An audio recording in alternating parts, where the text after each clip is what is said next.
Magandang araw. Nag-post na naman ang Ring Magazine tungkol kay Janriel Casimero. Nakalagay sa caption, si Janriel Casimero ay nakakuha ng isa sa pinakamalaking panalo sa kanyang karera nang talunin niya sa puntos si Guillermo Rigondo para ipagtanggol ang kanyang WBO bantamweight na corona. Kung saan napakomment nga si Jason Casimero nang hala, nag-post na naman sila, sabay nilagyan ng nakangiting emoticon. Tuwang-tuwa nga ang kapatid ni Janriel dahil sa recognition ng international boxing media, particular itong Ring Magazine na pag-aari ni Turki Al-Sheikh. Kaya makikita na sunod-sunod talagang pagpopost ni Turki Al-Sheikh kay Casimero na malinaw na interesado talaga siya sa husay at lakas ni Casimero, na kung saan naipost na rin niya tungkol sa tapatan ni Naoya Inoue at Casimero, yung paghabol ni Casimero kay Naoya Inoue. Kaya mukhang nagplaplano na itong si Turki Al-Sheikh na paganapin ang dream match sa lower division na Casimero versus Inoue, kung saan na napatunayan talaga ni Turki Al-Sheikh na malakas nga ang demand ng mga fans sa tapatan ni Casimero at Inoue. Mas sikat pa nga at mas marami pa nga ang nagre-react sa mga post patungkol kay Casimero kaysa kay Inoue. Dito makikita na marami ang naniniwala na kayang talunin ni Casimero si Inoue. Kaya mas interesante ang labanan ni Casimero at Inoue kaysa ipalaban sa iba si Inoue, katulad kay Bam Rodriguez. Kasi tingin natin na si Casimero lang ang may kakayahan para talunin ang The Monster. Itong isinusulong nila na mega fight para kay Inoue na kontra kay Bam Rodriguez ay maraming mga sikat sa boxing ang nagsasabing pagkain lang ni Naoya Inoue itong si Bam Rodriguez. Isa na nga itong si Bob Arum na tahasang sinabi na kahit napakagaling ni Bam Rodriguez, masyadong malaki at malakas si Inoue para sa kanya. Si Tim Bradley na dating world champion at ngayon ay isa ng analyst ay bagamat bilib na bilib siya sa husay, footwork at ring IQ ni Bam Rodriguez, pero ang power at timing ni Inoue ay nasa ibang level at hindi daw ito makakayanan ni Bam. Siyempre maski nga si Casimero sinasabi na pagkain lang para sa kanila ni Inoue itong si Bam Rodriguez dahil maliit ito, at sinasabi rin lagi ni Casimero na siya lang ang pwedeng tumalo kay Naoya Inoue. Nakikita pa nga ni Casimero na kung sakaling magtapat sila ni Inoue ay magiging seryang laban nila na parang Pacquiao versus Marquez na aabot sa trilogy o higit pa, at ito lang talagang gustong panoorin ng mga tao. Samantala Floyd Mayweather hindi bilib kay Naoya Inoue dahil hindi naman daw magaling ang mga nakalaban, lalo na hindi sang-ayon si Mayweather sa pagkakalagay kay Inoue na number 1 pound for pound fighter dahil marami sa mga nakalaban ni Inoue ay hindi pa ganoon katindi ang pangalan. Pinuna din ni Mayweather na madalas lumaban si Inoue sa kanyang sariling bansa sa Japan. Si Janriel Casimero lalo na ay sinabi na hindi kailanman bumilib kay Naoya Inoue. Hindi nga natatakot si Casimero kay Inoue. Hinamon nga niya ito na maski sa bahay pa ni Inoue sila maglalaban at tatay pa nito ang referee. Ganito kakumpiyansa si Casimero na mas malupit ang kanyang lakas at kakayahan kaysa kay Naoya Inoue. At lalo pang tumindi ang kumpiyansa ni Casimero na mas mataas ang kakayahan niya kaysa kay Inoue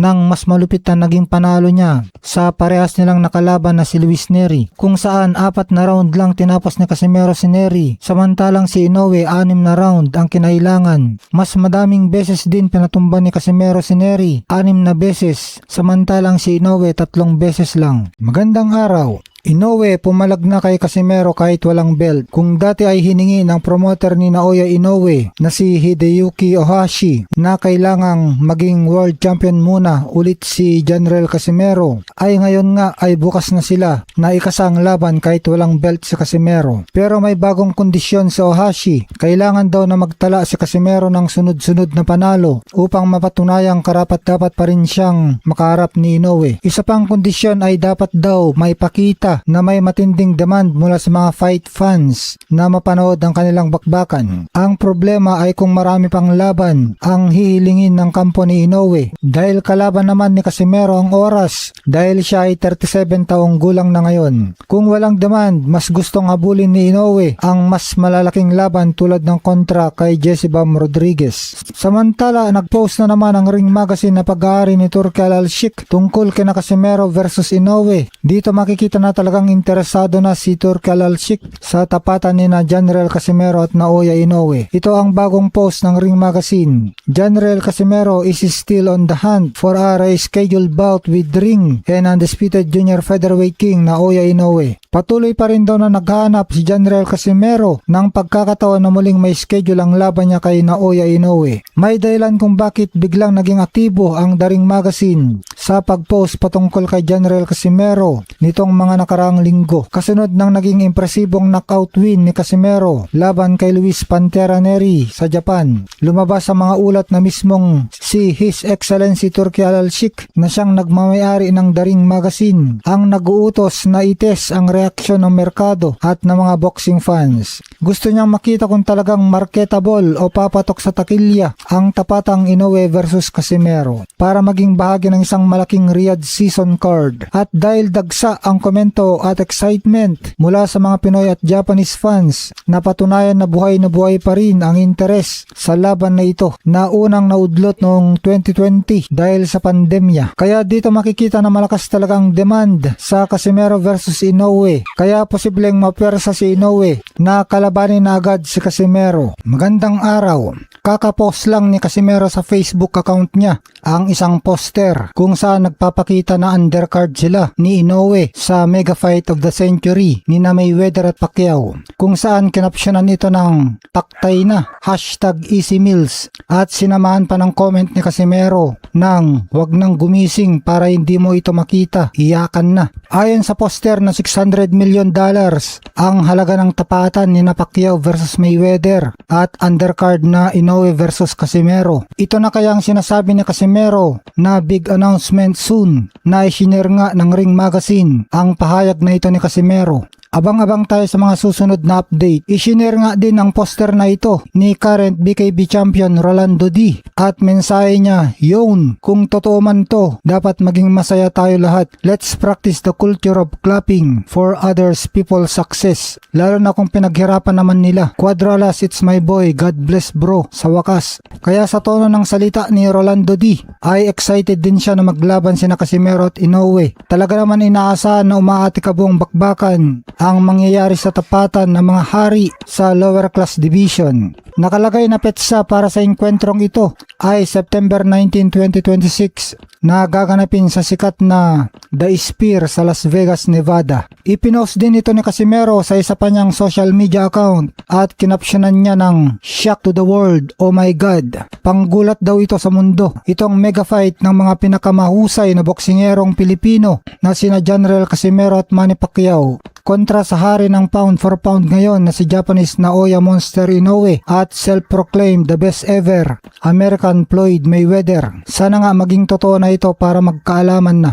Samantala, Manny Pacquiao hinamon ng kasalukuyang world champion matapos mapanalunan ni Liam Paro ang IBF World Welterweight title laban kay Louis Crocker nitong Hunyo 24, 2026. Target on ice niyang makalaban si Manny Pacquiao sa kanyang susunod na laban. Gusto ni Liam Paro na padayuin si Pacquiao sa kanyang baluarte na Australia. Siguradong pagtutuunan din ng pansin ito ng pambansang kamao dahil pagkakataon niya na maging world champion muli pag pinatulan niya ito sa edad niya ngayon na 47 taong gulang. Samantala, hindi lang pala 4 Division World Champion ang plano ni Koki Kameda para kay Casimero, kundi 5 Division World Champion pa. At dahil 3 laban lang pinirma ni Casimero kay Kameda na kinabibilangan ng una title eliminator fight, tapos world title fight, tapos ang pangatlo ay world title defense. Kaya malamang itong bagong kontrata ni Casimero ay sa super bantamweight ang mga laban dito. Dito sa super bantamweight niya kukunin ang pang-apat na division bilang kampiyon. At dito makikita na may balak pa si Kameda na kunin ulit si Casimero sa hinaharap para naman sa pang-5 division niya sa featherweight naman. Samantala, Pinoy former 2 division world champion Marlon the Nightmare Tapales muling magbabalik ngayong Agosto 29, 2026 sa Australia. Ito ang magiging unang laban ni Tapales sa featherweight division. Wala pang opisyal na inanunsyong pangalan kung sino ang mga kalaban ni Tapales. Inaasahan ilalabas ng kanyang management announcement ang official na kalaban sa mga susunod na linggo bago ang laban. Samantala ayon kay Ryan Garcia na naniniwala siya magiging world champion muli si Manny Pacquiao kung lalabanan nito si Liam Paro na kasalukuyang IBF Junior Welterweight Champion. Sabi ni Ryan, I believe if Pac fights Paro, he becomes world champion. Iniisip naman ng Ring Magazine na kung manalo si Pacquiao ng IBF title laban kay Paro ay pwedeng mangyari unification bout sa pagitan ni Pacquiao at Ryan Garcia na may hawak naman ng WBC. Magandang araw sa ating lahat. Matapos kumalat ang balita na maglalaban na si Casimero at Inoue, kung saan isang credible na source na si Great Chef Boxing ay nagpost na ang Casimero versus Inoue ay in play na daw o inaayos na, nasa negosasyon na.